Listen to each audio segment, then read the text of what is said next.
Hello, everybody. Welcome to Rock Hard Music. I am one of your hosts, Darren Grantham. Joining me is Rob Meyer. And today we kind of have some breaking news. Anything you want to start off with before we get into this, sir? Well, when I was doing my job and you texted me, my mouth fucking dropped. Um, I always expected that they would sell musical rights, like everybody else, Bob Dylan, Bruce Springsteen, all these bands. Selling the image and the intellectual properties shocks me because this is essentially their own creation. I know music is too, but this is different. This is a whole persona. And Right. what I saw briefly in skimming this article is somebody was reporting over 300 million. And they had been an interview from Gene in the past saying, Bob Dylan got 400 million and Bruce Springsteen got 500 million. But like he was saying, that was just musical. That had nothing to do with imagery and stuff like that. So I have a hard time believing Gene of all people would be lowballed All when it comes to being compared to other artists. right. So, So let's just go from there. yeah. So if you haven't gotten the gist of it yet, there's been a break from it looks like from Blabbermouth is who was reporting it, blabbermouth.net. So the band Kiss have apparently entered into an agreement with a Swedish investment firm by the name of POPHOUSE to sell their entire music catalog, the brand name, and the IP address acquired from IP Kiss. address, intellectual Well, well, sorry, good. Intellectual property. So basically, all of their music, their name, their likeness, the whole Avatar thing that was announced at the end of their final show is all going to be sold to Pop House for an estimated amount of $300 million, which which I'll I believe it. agree with you, believe would be lowballed. And by the way, Um, Pop House is the one that created the Avatar stuff with Kiss. okay. But still, I mean, I would think initially that would have been like you said, like in conjunction with that Kiss would have retained some sort of profit sharing because it is their intellectual property, right? It is their likeness. And usually likeness rights and things of that nature, I mean, you're still going to have to pay some sort of royalty. But I guess a way around that would be for Pop House to just purchase everything. Um, I'm sure people can um you made comparisons to what whether it was the Beatles, Michael Jackson, Paul Bob McCartney, Dylan, Bob Bruce Dylan. Springsteen. You can make comparisons and say, the Beatles catalog is worth more because of how much more popular, quote unquote, they may have been, or Michael Jackson with an amount of number one hits, so on and so forth. But I still believe that 300 million would be a lowball price. And for me, this wouldn't surprise me if this was like 1,000 page contract and somewhere on page 153, paragraph 5, section 38.6 or some bullshit that they still have some say in how their image is used. I just have a hard time believing that they just relinquish all control. Right. And I would agree with that. I mean, because I really don't think that they would approve of, them using the Kiss avatars in pornographic material or something to that Right. effect, right? I mean, there's got to be some sort of limitations or something where they need to provide some sort of approval in certain instances. Um, you know, it, the CEO at Pop House says, Kiss has sold more than 100 million records worldwide and has, throughout their 50-year career, continued to push the boundaries in popular culture, which I definitely agree. The band's enigmatic personas, unparalleled band attributes, and iconic imagery have made them a cultural force and a legendary act, as well as a multi-generational appeal. And a boatload of money to this point. We will safeguard and enrich this legacy through future global endeavors by breathing new life into their characters and personas, while also leveraging and elevating the visual world of Kiss. And that comes right from the article posted on blabbermouth.net. And I could kind of see this coming because I think they thought this Avatar thing was a bigger deal.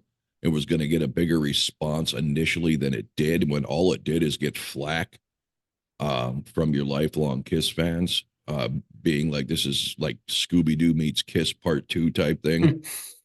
And they really backtracked and said, well, it has to be perfected, and this was just a rough deal. Well, you ain't going to put just a rough draft out on, worldwide pay-per-view on your final show ever if you weren't completely, in for it. I think they caught the backlash and it scared them. This is just all my speculation. And for me, Kiss has been in this solely for the money since the reunion. I think they did that reunion not because they wanted to do it for the fans.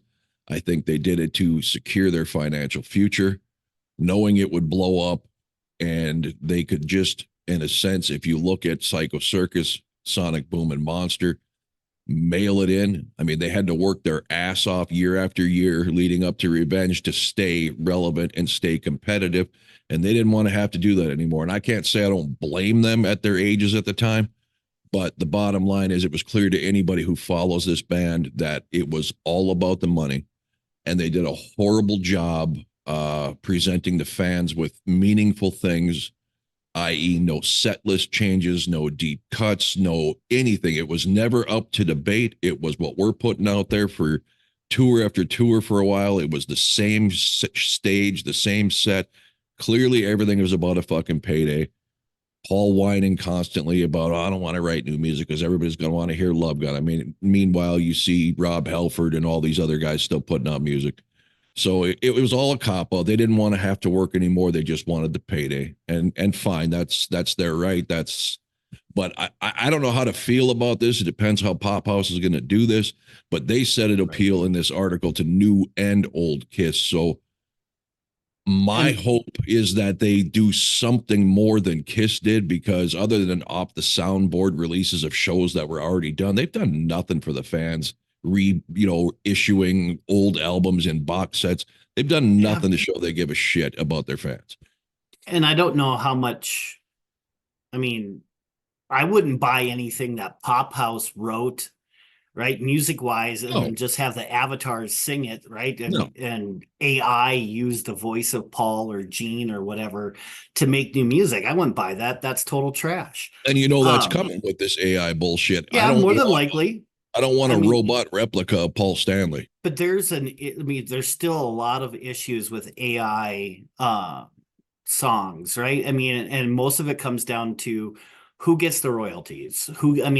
Now that they're beyond that, if they have bought the intellectual property, which could include their voices, right? They could have them sing new songs and they would collect the money from it, from the royalties, being that this 300 million would have absolved them from having to do so, right? That's what I'm saying. So now going forward, anything. But who's going to buy it? I'm sure as hell won't. Maybe people from the younger generation who are more into this stuff. But there's been all sorts of controversies about people who have released AI songs, right? Anonymously. They're not putting their name on it. They come from accounts that really can't be traced, but they sound like real people, like people who have already made their mark in music. Do you want that? No, I don't. I'm just saying there's so much controversy around it. At some point, I think it may actually be banned because the artists are going to get ripped off. YouTube has already made a voluntary checkbox when you upload a video, and it basically says, is anything in here basically fake? Do you have any footage, any pictures, or anything that didn't actually happen? Like putting somebody's face on another body, or there was a lot of deep fakes that were having Biden say this and Trump say that. They never did. So they're already facing backlash from what AI is doing. You could essentially ruin someone's life, especially with Gen Zers who don't do anything but read a fucking headline or take a 15-second clip off of TikTok for gold. I Right. mean, you could kill somebody's career. Yeah. And And I just have no interest. And even if it's okayed by Kiss, I don't want to hear a fake Paul Stanley create new music. That does nothing oh, for me. yeah, me either. Absolutely not. And even if it was something written by Gene or Paul or anybody else that is in the band, but still have their voices, Yeah, created by AI, that still doesn't do anything for me. I mean, you and I sometimes have disagreed upon this, but when I go to a live show, I want to hear the band sing. I don't want to do a sing along where they play and the whole crowd sings. That doesn't work for me. I want to hear them sing, right? I mean, and if that means that it's also aided in some parts with some backing tracks, I'm okay with that. Not lip syncing, not 100% right. backtrack. And we agree I want to most. hear. Yeah, we I do. do I do And I like when hate the live crowd, albums for that same thing, right? I mean, right, if I go out but and there buy is a live something to album, it. I don't want half of it to be sung by the fucking crowd. Right, but when I look at like when I watch a video of say Kiss or any band, usually over in like South America somewhere where the crowds are really amped. There's nothing more cool when the crowd is so loud that the band can just back off and just sit there in awe as the crowd sing. I know what you're talking about. You're talking about the Brett Michaels of the world who can't, they run out of breath, so they just hold the microphone out and nobody's really being picked up on the mic, but he's just taking a lazy way. Right. And here and there, I mean, throughout it, okay, but not for entire songs, right? I mean, at least, I mean, I have a live album or a CD from Lily and Axe where they did this really intimate thing with a group of people, like at a venue somewhere in Louisiana, right? And one of the songs they basically let the crowd sing, but earlier they actually did that song with the band singing, and then they redid it and allowed the band or allowed the crowd to sing. Okay, at least I got to hear the live version of the band actually performing the song and not just the crowd, because I would skip that every single time because I don't care. I don't want to hear that. Well, we're getting a Right. little off topic. Yes. Where did you leave off in the article? All right. So Paul Stanley, lead vocalist and co-founder of Kiss, says our journey with Pop House is fueled by the desire to eternally resonate across diverse facets of global culture.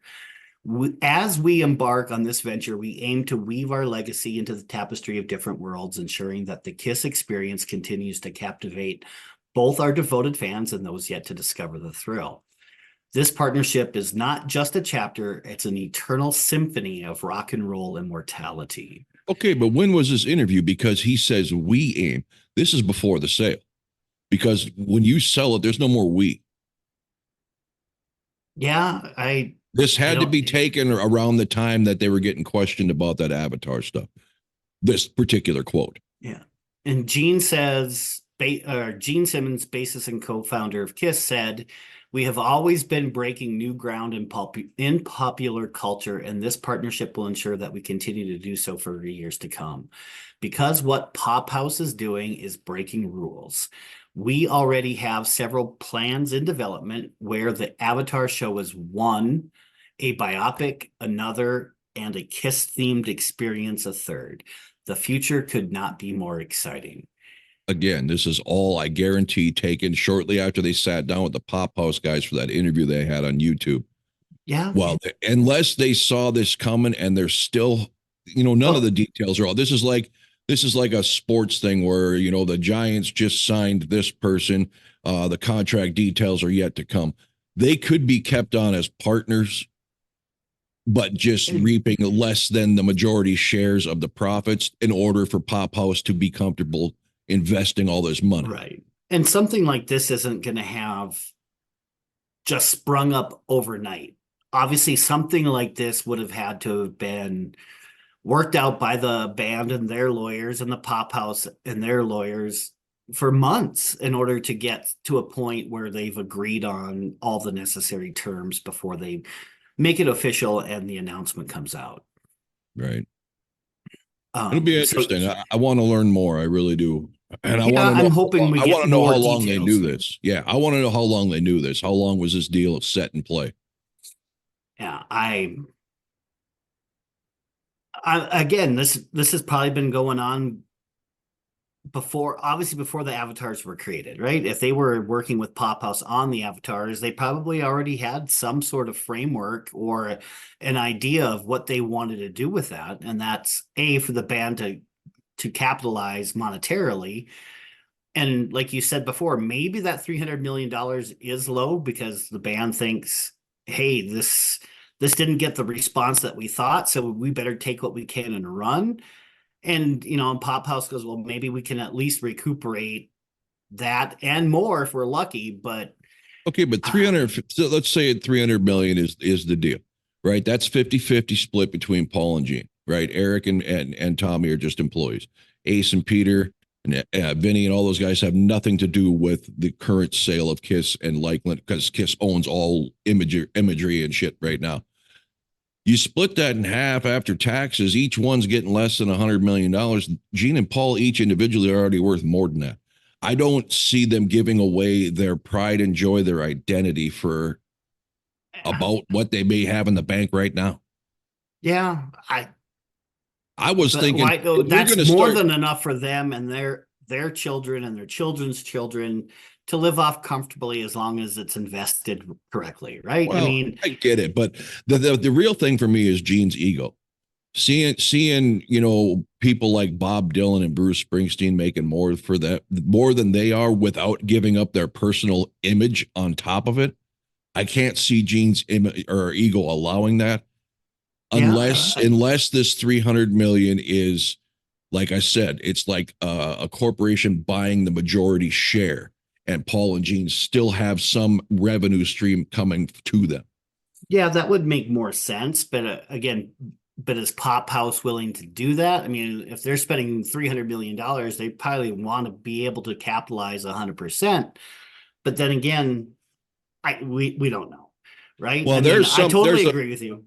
There's a mention in here that POPHOUSE is doing this because they see streaming as being this great thing that's going to grow, where I thoroughly disagree.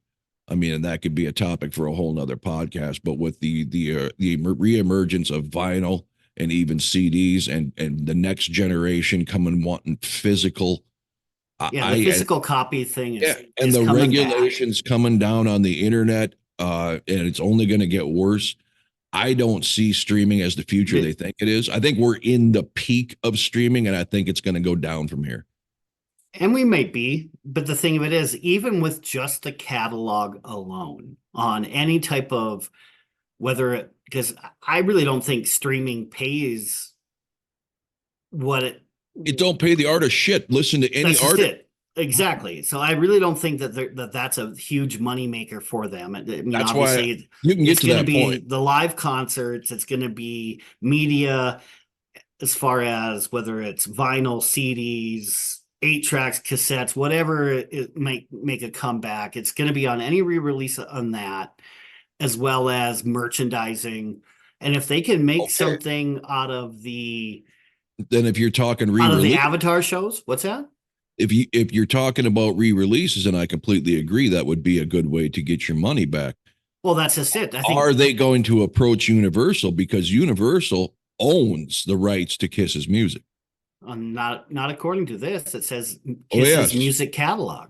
No, so Kiss can't control anything. Why do you think on Sonic Boom it was a double disc and they re-recorded a lot of their hits? That's what a lot of bands started doing in the mid 2000s because they wanted to have intellectual property or rights to their own music. Universal put out that Kiss Icon album. Universal owns all that fucking shit. All of Kiss's song rights, Universal bought from Casablanca, which was bought from Polygram, which is bought from Mercury or whatever. And Universal gobbled up everybody's music, including Kiss's. Yeah, exactly. So I am not the Kiss expert like you are. Kiss All I'm going is by it. Then why would they say that they have sold their music catalog? What's the difference? The difference as far as my knowledge goes, and I'm no expert, Kiss owns the rights to the words itself. They'll always get a sliver of anything that Universal releases because it's their song. But the recording rights, the original recordings, are all owned by Universal. So Kiss couldn't separately put out.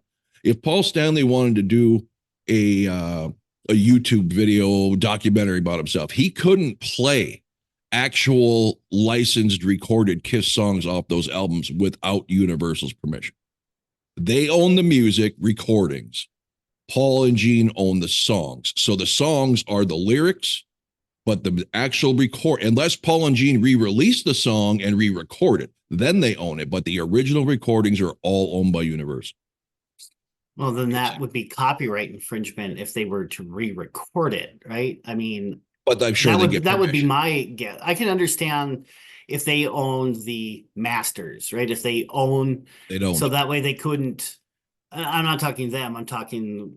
Who did you say owns? Universe. Okay, I'm gonna. But okay. It's a confusing thing, and it tripped me out when I always thought that every band owned their stuff because they wrote it, and it's not the case. So here's a little. Let me go back. Here's a snippet from an article from the Kenosha News, and I don't see the date right now. But here, I'll go into the full article in a second. But this says we work together with Universal Music Group and Kiss. So that must be because it says POPHOUSE to buy 300 Kiss catalog for 300 million. So this must be a POPHOUSE person, but I'll clarify in a second. It says we work together with Universal Music Group and Kiss, even though we will own the artist's rights.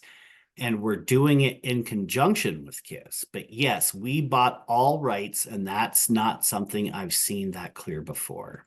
Okay, so they bought it from Universal. So I'm guessing some of that goes to Universal in order to get. There you go. So they're making even less. No, I don't want to buy anything to read this. All right. I don't want to subscribe. Of course, I'm probably not going to be able to get to that article from here. That's all right. You got limited time here. We can do a part 2 follow-up, later this week or something, or weekend. Okay. I want you to get to the part where they're talking about streaming on there since I brought it up. All right. Let's see. Where can I find the streaming section? I mean, they got the quotes about, Bob Dylan made 300 to 400 million and all that. I kind of roughly covered. Is that after that?